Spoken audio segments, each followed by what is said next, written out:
Namaste. Saya Dr. Shiba Singh Shekhawat. Saya merupakan perunding kanan pakar obstetrik dan ginekologi di Hospital Wanita Apollo, Chennai. Mari kita bincangkan tentang perimenopause dan strategi pengurusan untuk menghadapinya hari ini. Perimenopause ialah satu tempoh peralihan yang berlaku sebelum menopause dan ia boleh berlangsung dari 1 hingga 2 tahun sehingga 5 hingga 7 tahun bagi setiap wanita. Sesetengah orang mungkin mengalami banyak perubahan emosi akibat daripada perubahan hormon. Terdapat juga rasa panas mendadak, hot flushes yang boleh datang dan pergi. Jangkitan saluran kencing juga boleh berlaku dalam kalangan wanita. Terdapat juga gangguan hormon yang berkaitan masalah tiroid yang baru didiagnosis dan kenaikan berat badan adalah satu lagi kebimbangan yang sering dihadapi oleh ramai orang pada waktu ini. Banyak atau sebahagian besar masalah ini boleh ditangani dengan pengubahsuaian gaya hidup yang baik. Jadi, apabila saya sebut pengubahsuaian gaya hidup, perkara pertama yang saya maksudkan sudah tentu adalah pemakanan. Jadi, makan diet yang seimbang, berkhasiat dan sihat adalah penting dan yang lebih penting lagi adalah mengelakkan makanan tertentu seperti makanan yang diproses atau makanan yang terlalu berminyak, terlalu pedas atau makanan yang mengandungi banyak bahan pengawet. Jadi kita perlu memasukkan banyak makanan yang baru dimasak, banyak sayur-sayuran dan buah-buahan dalam diet kita.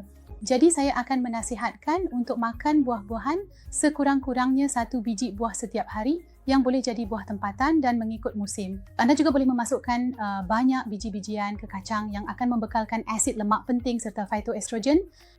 Bijirin penuh ke kacang juga merupakan sumber phytoestrogen yang baik dan ia sangat membantu. Selain itu, kurangkan pengambilan gula dan kandungan garam. Sangat penting untuk memberi perhatian kepada waktu makan.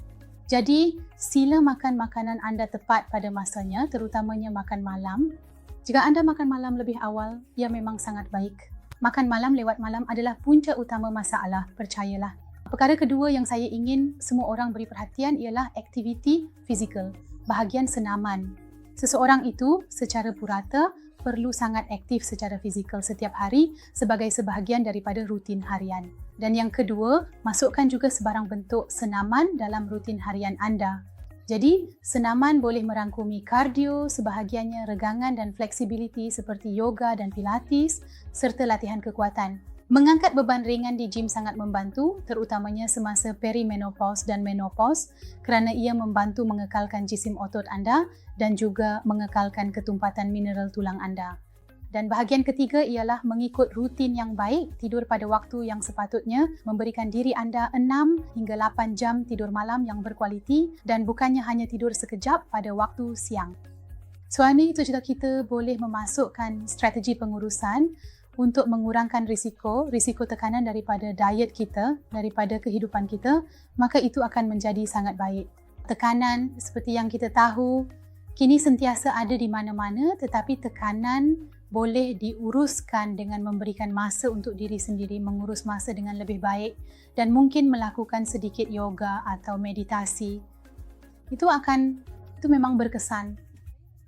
Jadi, bila-bila masa anda merasakan sebarang gangguan pada mood kesihatan, berasa murung, berasa letih dan anda merasakan bahawa anda tidak bersemangat, tidak menjadi diri sendiri, itulah masanya anda perlu melihat semula rutin harian, pemakanan dan senaman anda.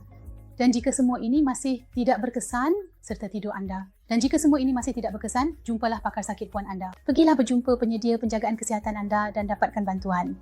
Terima kasih.